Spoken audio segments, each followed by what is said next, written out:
The silent approach. The crimson warning lights bathed the bridge of the UES Indomitable in an ominous glow as Captain Elena Vasquez stared at the holographic display before her. The tactical screen showed a sight that would have broken the spirit of most commanders. 237 alien warships surrounding the mining colony of New Terra, like vultures circling carrion. Each Korthak vessel was a masterpiece of destruction, their dark hulls gleaming with the malevolent energy of weapons that had razed entire civilizations. "Captain, incoming transmission from New Terra colony," reported Lieutenant Morrison, his young face pale with the weight of what they were witnessing. The bridge crew of 43 souls had served together for 3 years, through pirate raids and border skirmishes, but nothing had prepared them for this moment. "Put it through," Vasquez commanded, her voice steady despite the churning in her stomach. She had lost colonies before during her 20-year career in the Human Federation Navy, but never like this. Never when she had the power to make a difference. The main screen flickered to life, revealing the dirt-streaked face of Dr. Sarah Chen, the colony administrator. Behind her, the underground bunkers of New Terra stretched into darkness, filled with the terrified faces of families who had come to this distant world, seeking a better life among the stars. Children clutched their parents, their eyes wide with fear they couldn't understand. "Captain Vasquez, thank the stars you're here." Dr. Chen's voice cracked with desperation.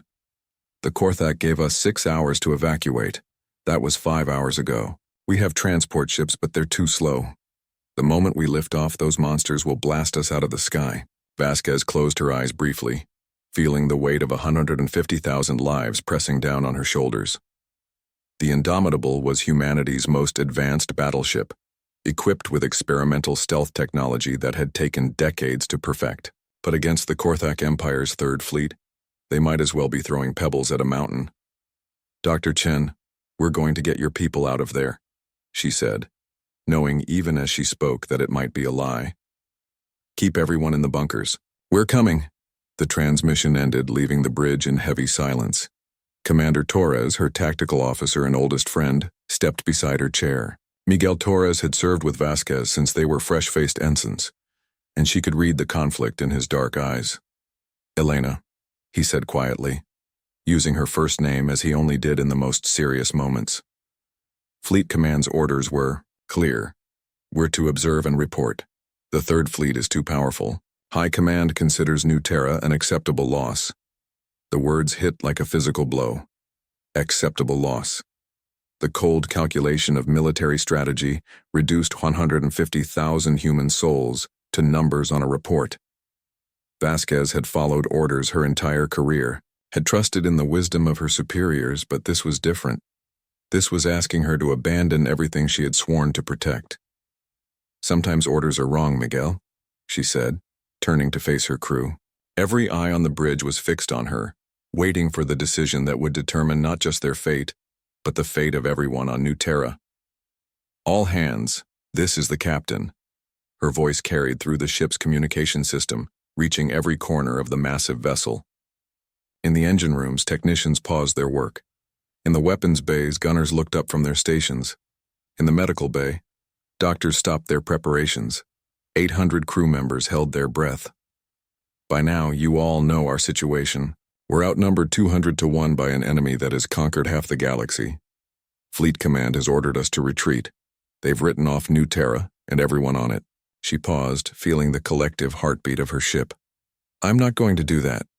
Murmurs rippled through the comm channels, but Vasquez raised her hand for silence. "This is bigger than orders. This is about who we are as human beings.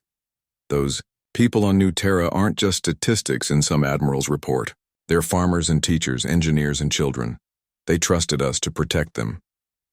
In the engine room, Chief Petty Officer Jackson wiped grease from his hands and nodded to his team. He had 3 grandchildren on New Terra. His daughter had moved there 2 years ago to help establish the colony's power grid. The choice was simple. "I won't order any of you to stay," Vasquez continued. "Anyone who wants to leave can take a shuttle to the edge of the system and wait for pickup. But I'm taking the Indomitable into that fleet, and I'm going to make those Korthak bastards wish they'd never heard of humanity." The response was immediate and overwhelming. From every deck, every station, Voices rose in a thunderous chorus of agreement. Not one member of the crew chose to leave. They were going to war. Far above New Terra, Admiral Zektar of the Korthak Empire stood on the bridge of his flagship, the Devastator, and surveyed his domain. The reptilian commander was 7 feet tall, his scales the deep purple of nobility among his kind. 4 arms crossed over his massive chest as he contemplated the small human colony below. The Korthak had ruled this section of the galaxy for 2 centuries, expanding their empire through conquest and terror. They had destroyed civilizations that had existed for millennia, reducing proud species to slavery or extinction. Humans were merely the latest in a long line of inferior races to face their wrath. Sub-Admiral Krek. Zektar's voice resonated through the bridge like distant thunder. Status report on the human vermin. Sub-Admiral Krek, smaller but no less vicious than his superior, consulted his tactical display. They continue to cower in their underground warrens, Admiral. Our sensors show no sign of evacuation. They seem to be waiting for something. Zektar's lip curled in what might have been amusement. Perhaps they hope their pathetic Federation will send a rescue fleet. How delightfully naive. Even if they did, what could they possibly do against the might of the Third Fleet? The Korthak had studied human military capabilities extensively. Their ships were primitive, relying on crude ballistic weapons and basic energy shields. Their largest vessels were perhaps half the size of a Korthak destroyer. The idea that humanity might pose any threat to the Empire was laughable. Admiral, the communications officer interrupted. We're detecting a single human vessel approaching the system. It appears to be a battleship-class ship. Zektar's 4 eyes focused on the tactical display. 1 ship. Against his entire fleet. The audacity was almost admirable in its futility. Interesting. Perhaps they intend to provide some entertainment before we cleanse this system. Back on the Indomitable, Captain Vasquez stood in the heart of her ship's most classified section, the Ghost Protocol Chamber. The room hummed with exotic energy as Dr. Amanda Rivers, the project's chief scientist, made final adjustments to equipment that officially didn't exist.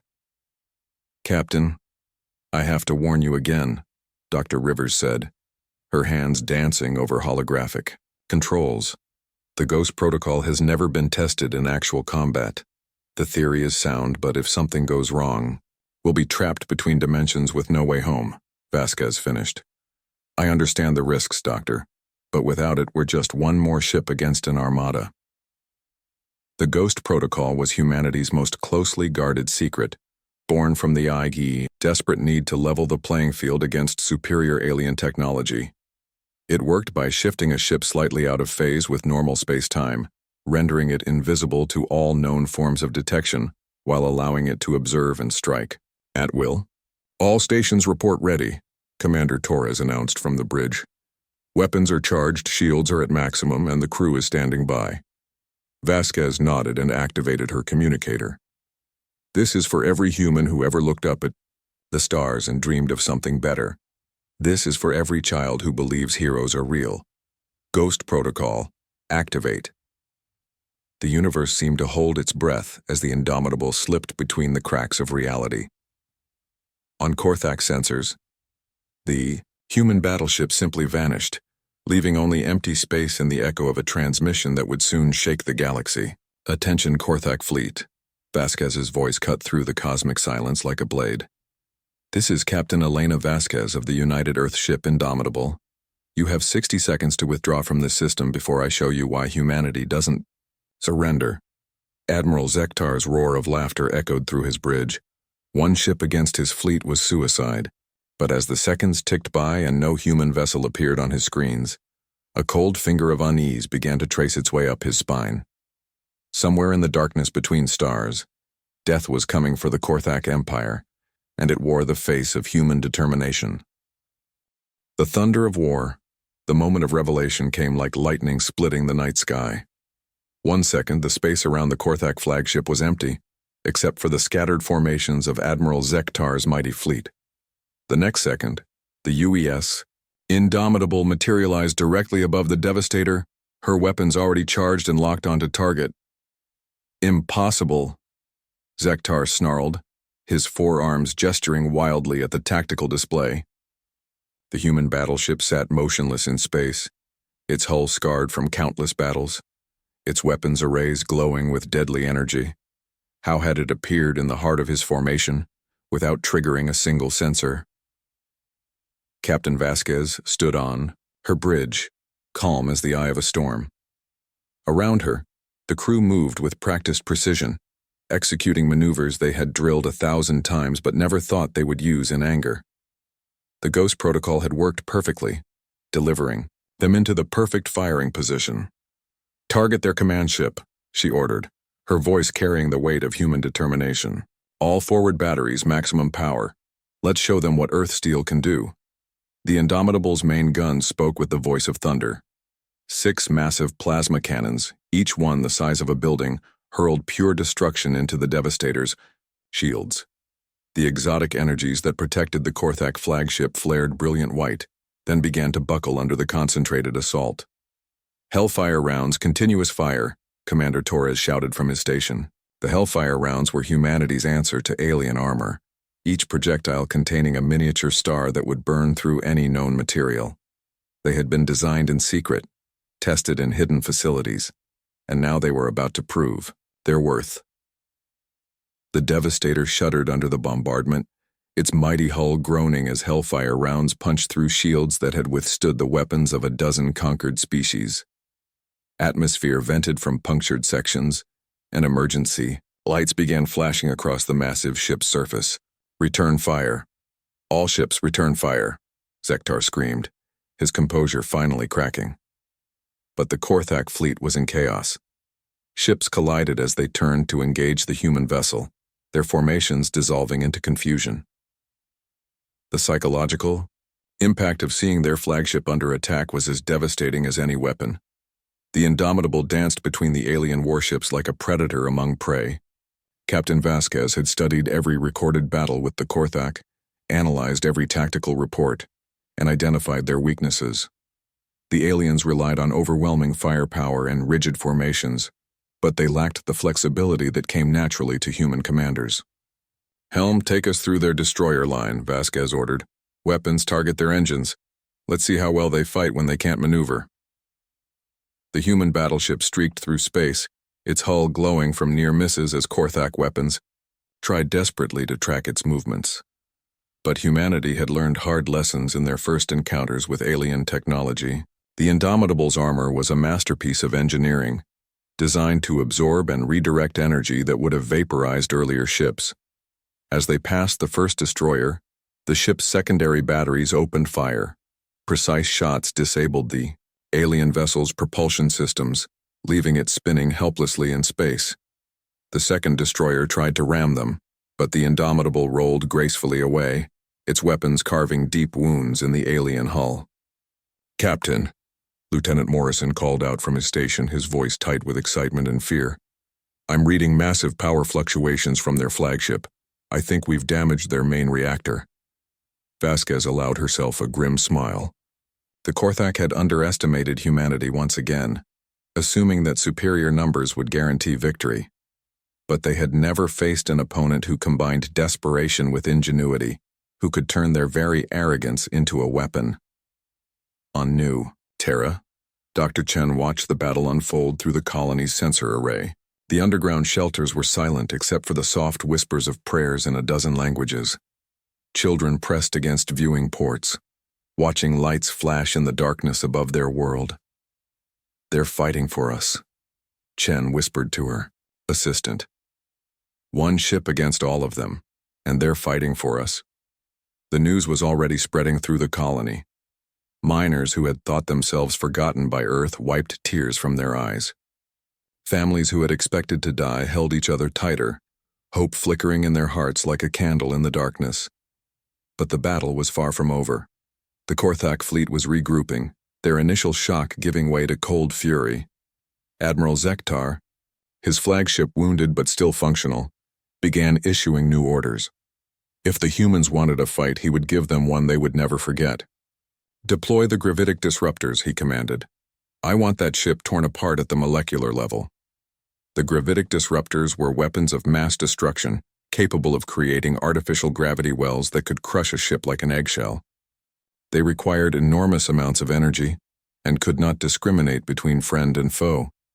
But Zektar was beyond caring about casualties among his own fleet. Space itself began to warp around the Indomitable as the disruptors activated.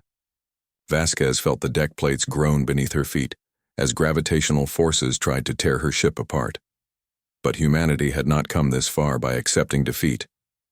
"Emergency power to structural integrity fields," she ordered, "and get me a firing solution on those disruptor ships. If we can take them out, the gravity wells will collapse." The Indomitable staggered under the gravitational assault, but her crew worked miracles at their stations. Engineers rerouted power from non-essential systems. Damage control teams sealed hull breaches with their bare hands. The ship's artificial intelligence, nicknamed Area by the crew, calculated firing solutions with inhuman precision. "Target acquired," Torres reported. 3 disruptor ships bearing 27 Mark IV. "Fire everything we have," Vasquez commanded. The space around the Korthak disruptor ships erupted in flame as the Indomitable's entire weapons array concentrated on them. Plasma cannons, Hellfire rounds, and experimental quantum torpedoes, all struck within seconds of each other. The first disruptor ship simply ceased to exist, vaporized by the concentrated firepower. The second lost power and began to drift, its crew evacuating in escape pods. The third tried to flee, but a quantum torpedo caught it amidships, splitting the vessel in two. As the disruptor ships died, the artificial gravity wells collapsed, freeing the Indomitable from their crushing embrace. But the battle had taken its toll. The human ship's hull was scarred and blackened, her shields were failing, and her ammunition was running low. "Captain?" Chief Engineer Jackson's voice crackled over the intercom. "We're losing power to the main weapons. I need at least 10 minutes for repairs." 10 minutes they didn't have. The remaining Korthak ships were closing in, their weapons charged and ready. For a moment it seemed as though humanity's desperate gambit had failed. Then something unexpected happened. From across human space, other ships began to arrive. Not the massive fleets that Fleet Command could have sent, but smaller vessels. Cargo haulers armed with mining lasers, passenger liners with improvised weapons, even a few ancient patrol boats that should have been scrapped decades ago. The miners of the Belter Consortium had heard the Indomitable's call. The independent traders who worked the rim worlds had dropped their cargo and joined the fight. Colony defense forces that had never seen real combat were jumping into the system, their crews ready to die for people they had never met. "This is Captain Rodriguez of the freighter Esperanza," came a voice over the communication channels. "We're here to help." "This is Commander Singh of the CSV New Mumbai. We stand with humanity." "This is Captain O'Brien of the Lucky Strike. Let's show these lizards what humans do to bullies." One by one, dozens of ships appeared in the new Terra system.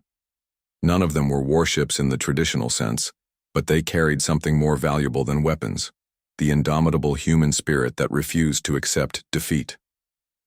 Admiral Zektar watched his tactical display with growing horror as ship after ship dropped out of hyperspace. His intelligence reports had assured him that humanity's military was scattered across a dozen sectors, that no significant force could reach New Terra in time.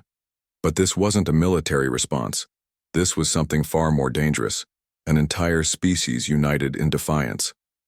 "How many ships are there?" he demanded. "Over 400 and counting, Admiral," his tactical officer reported, his voice shaking. "They're surrounding our fleet."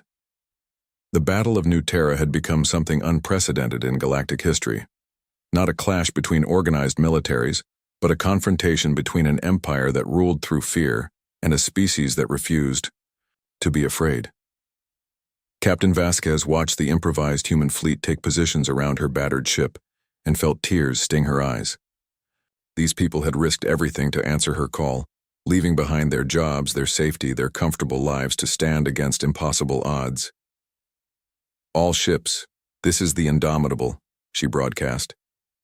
"Today we write a new chapter in human history. Today we show the galaxy that humanity does not bow, does not break, and does not surrender.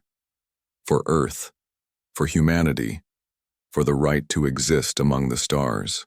The battle cry echoed across the human fleet as 400 ships of every class and description turned their weapons toward the Korthak Armada.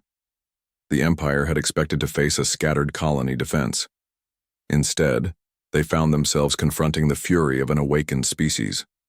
Admiral Zektar's flagship, already damaged from the Indomitable's initial assault, shuddered as mining lasers and improvised weapons found their mark. Around him, his mighty Third Fleet began to crumble under the weight of numbers and determination they had never expected to face. The tide of battle had turned, and with it, the fate of two civilizations hung in the balance. In the underground shelters of New Terra, children watched lights dance across the sky and learned that sometimes heroes are real. The battlefield quaked as humanity struck without warning, and the galaxy would never be the same.